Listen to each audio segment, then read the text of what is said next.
Most things get what they need to stay alive by converting energy from a form they can't use to one they can. The same principle powers almost every aspect of our lives.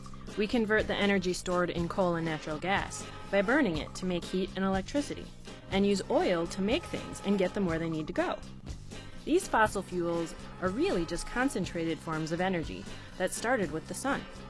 When it comes down to it, coal and oil are just plants and animals that got all rotten and gross, but eventually turned into something pretty useful.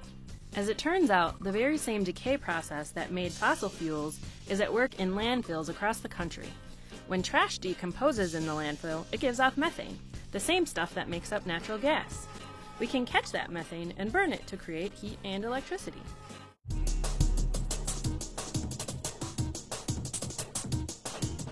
Chemistry.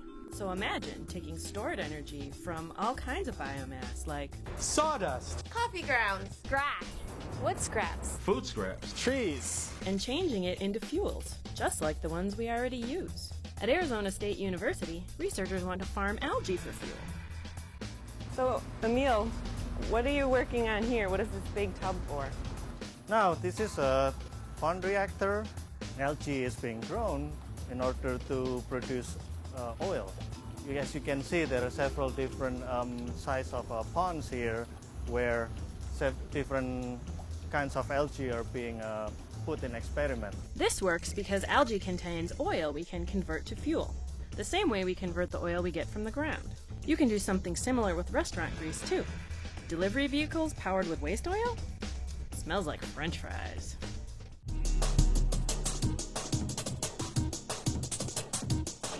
There's one big problem: cellulose. It makes flower stems rigid and tree trunks sturdy. It's tough stuff, but it's packed with energy.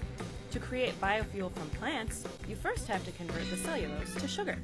To learn more, I visited Garrett Sewin, a scientist who studies leafcutter ants in Cameron Curry's lab at the University of Wisconsin. So what we're really interested in is learning from nature and understanding how these leafcutters have optimized this process of degrading all of that plant biomass into the simple sugars. If we can convert cellulose into sugar on a large scale, we've solved a big biofuel problem, because we're already pretty good at the next step, which is to take the sugars and ferment them into ethanol for your car. The team Garrett works on hopes the ants can show us a thing or two about energy conversion. Leafcutter ants are farmers. They cut leaves and feed them to a fungus they grow for food. Large colonies can go through as much as 800 pounds of biomass in a year. And in the end, almost everything is broken down, even the cellulose. The Curry lab doesn't know exactly how this happens, but they're hard at work looking for the answer.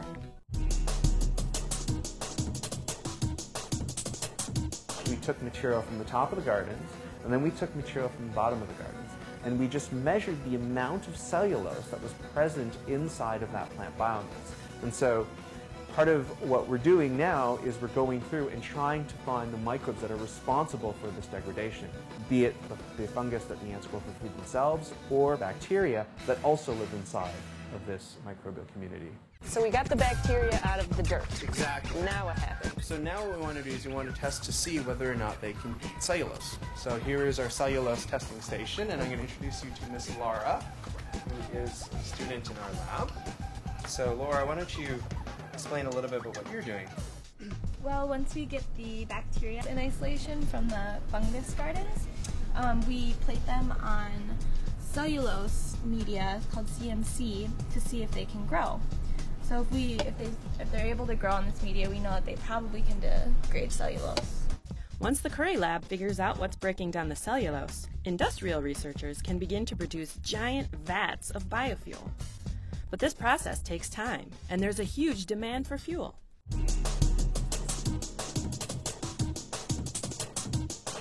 Engineer George Huber at the University of Massachusetts Amherst uses chemistry and heat to turn waste from a sawmill into bio-oil and gasoline.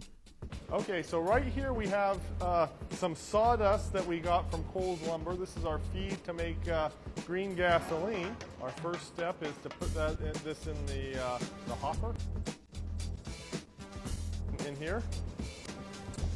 And our hopper There's a screw in here that basically turns around and injects the sawdust into this reactor. Inside, the reactor looks something like this. Heat is used to vaporize wood. The vaporized wood then passes through a catalyst powder to speed up chemical reactions that turn it into gasoline. As it leaves the reactor, condensers change the gasoline to its liquid form. We're going to make the same gasoline from biomass that you make from petroleum oil. We can make gasoline, diesel fuel, home heating oil, jet fuel, and chemicals. So anything you can make from crude oil, we believe in the next 10 to 20 years you'll be making from biomass. We're always looking for better ways to get the energy we need. The interesting thing is, everyone else is too.